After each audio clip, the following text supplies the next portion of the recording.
Nasawi ang dalawang magkaibigan sa San Jose del Monte, Bulacan matapos pagpabarilin sa isang milk tea shop.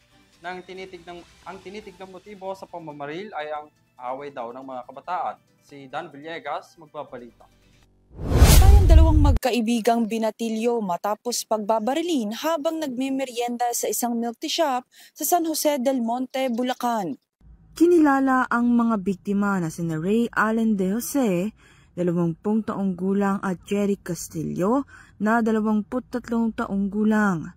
Kuha sa CCTV ang paglapit ng isang lalaki sa dalawang binatilyo habang nagmemeryenda ang mga ito na kalaunan ay bigla na lamang pinagbabaril. Ayon sa kapatid ng isa sa mga biktima at saksi sa nangyaring krimen, noong lumapit ang sospek sa kanila, nagtanong muna umano ito kung sino ang nakaaway ng anak nito sa dalawang biktima bago baralin ang dalawang binatilyo. Nakolekta naman ng kapulisan ang dalawang basyo ng bala sa pinangyarihan ng krimen. Sa ngayon ay inaalam pa ng pulisya ng lugar ang motibo sa likod ng karumal-dumal na sinapit ng dalawang biktima.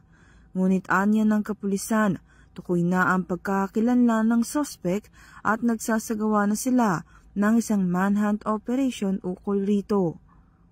Para sa EURTV News, Dan Villegas sumasaludo sa bawat Pilipino.